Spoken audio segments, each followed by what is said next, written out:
Mohenjo-Daro, Indus Valley, the buildings turned to glass. The sand turned to glass, and the bodies are still laying in the street right now today, holding hands, never been scavenged by animals. In a recent podcast, Joe Rogan had a discussion about a mysterious lost civilization in the desert. About the possibility of a lost civilization and presenting the evidence for a lost civilization. That appears to have been vaporized, leaving parts of the landscape turned to glass. The city, believed to be over 4,000 years old and part of the ancient Indus Valley Civilization, challenges everything we know about ancient history. Could an ancient cataclysmic event have obliterated this once thriving civilization? Join us as we explore the secrets of Mohenjo-Daro and uncover the truth behind its fate. Discovery of Mohenjo-Daro. Banerjee was exploring the region for the Archaeological Survey of India when he stumbled upon unusual mounds near the banks of the Indus River. These mounds, unlike the natural formations typical of the area, piqued his curiosity. Upon closer inspection, Banerjee noticed traces of man-made structures peeking through the earth, suggesting the presence of an ancient settlement. His discovery was not just a simple find, it was the unearthing of one of the world's earliest urban centers. As excavations began, the archaeological world watched in awe. Mohenjo-Daro revealed itself as a marvel of ancient urban planning. The city's layout was astonishingly sophisticated, featuring a grid-like pattern that rivaled modern urban designs. Streets intersected at right angles, and buildings were constructed using uniform baked bricks, a testament world spanning parts of modern-day Pakistan, India, and Afghanistan. Much about these people, their language, beliefs, and eventual fate remains a mystery. The Indus Valley Civilization, often regarded as one of the world's earliest urban cultures, flourished around 2600 to 1900 BCE in what is now Pakistan and northwest India. Mohenjo-Daro was one of the largest settlements of the Indus Valley Civilization, alongside other key sites such as Harappa, Dholavira, and Rakhigarhi. This civilization spanned a vast area covering over 1 million square kilometers, which is larger than contemporary civilizations like those in Egypt and Mesopotamia. It was strategically located along the fertile plains of the Indus River, which provided ample resources for agriculture, trade, and sustenance, playing a pivotal role in the growth and prosperity of it. And the Indus Valley Civilization, around 1900 BCE, is one of history's great mysteries. Urban planning and infrastructure. Mohenjo-Daro was a marvel of ancient urban planning. Its very design was a demonstration of meticulous attention to detail and a deep understanding of urban needs.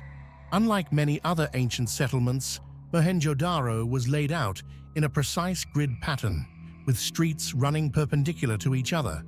This grid system is remarkably similar to modern urban planning techniques, indicating an advanced level of societal organization and foresight. The streets of Mohenjo-Daro were straight and wide, facilitating movement and trade. They were equipped with an advanced drainage system, which was not only sophisticated for its time, but also surpassed the sewer systems of many later civilized. Durability and stability. Many houses had private wells and bathrooms connected to the city's drainage system, indicating a high standard of living. The presence of multi-story buildings suggests that the inhabitants had developed techniques for building vertically, utilizing space efficiently within the city's dense layout. The city also contained large granaries, central marketplaces, and what researchers believe to be administrative or assembly buildings.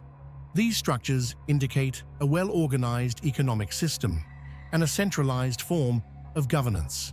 The granaries, in particular, point to the city's role as a major agricultural hub, capable of storing surplus food to support its population and possibly trade with neighboring regions. The Great Bath. Measuring approximately 12 meters long, 7 meters wide, and 2 reflecting an advanced understanding of hydraulics and sanitation. The purpose of the Great Bath has been a subject of much debate among historians and archaeologists. Some scholars propose that it was used for religious or ritualistic purposes, possibly serving as a site. In many ancient cultures, water is a symbol of cleanliness and renewal, and the presence of such a sophisticated bathing area suggests that the inhabitants of Mohenjo-Daro might have had similar beliefs. This aligns with the broader context of the Indus Valley Civilization, which appears to have placed a significant emphasis on cleanliness and public hygiene, as evidenced by the extensive drainage systems and private baths found throughout the city. The Great Bath's significance extends beyond its potential religious function. It also reflects the social organization and the communal aspects of life, only hygienic purposes, but perhaps also social interactions. Interestingly, the Great Bath is situated in what is believed to be the city's citadel, a raised area that likely served as the administrative and religious center of Mohenjo-Daro. This strategic location supports the theory of the bath's importance in the civic and spiritual life of the city. The citadel's elevated position would have protected it from flooding, which was a common occurrence in the region, further emphasizing the bath's significance to the city's residents. The Great Bath also raises questions about the broader reach of the Indus Valley Civilization's influence. Similarities between the Great Bath and other ancient bathing structures, such as those in Mesopotamia and later Roman baths, suggest possible cultural exchanges or parallel developments in urban planning and public amenities. However, including clay, water, and fuel for the kilns. The clay was likely sourced locally, given the city's proximity to the Indus River, which would have provided ample deposits. However, the organization needed to manage this production on a large scale suggests a highly coordinated effort, possibly under the oversight of a centralized authority or an organized workforce. The use of stone in Mohenjo-Daro presents another intriguing aspect of its construction. Some of the materials, particularly those used for special structures, were not native to the immediate region.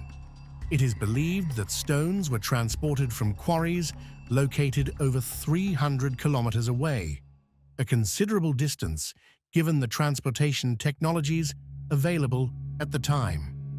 The movement of these heavy materials would have required innovative methods, as the Indus people built rafts, utilizing the extensive river network of the Indus Valley to float materials closer to the construction site. This would have been particularly practical during the monsoon season, when the rivers swelled and provided a natural transportation route. The labor force required to transport and construct the city would have been substantial.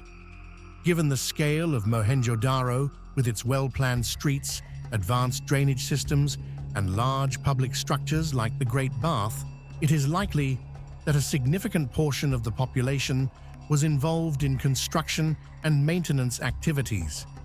This suggests a society with a complex social structure capable of organizing and sustaining large-scale projects over extended periods. Speculation about the techniques used by the Indus people has sometimes led to comparisons with other ancient civil and planning evident in Mohenjo-Daro's layout have led some to speculate about the possible existence of lost technologies or knowledge. The ability to align buildings with the cardinal directions and create a grid pattern indicates a sophisticated understanding of geometry and urban planning. While there is no concrete evidence to suggest that the Indus people possessed advanced surveying tools, their achievements hint at a high level of intellectual and technical capability. Artifacts and cultural insights. The artifacts discovered at Mohenjo-Daro, a major city of the ancient Indus Valley Civilization, offer intriguing insights into the cultural and social life of this remarkable society. The civilization, which thrived from around 2600 to 1900 BCE, was one of the world's earliest urban cultures. The artifacts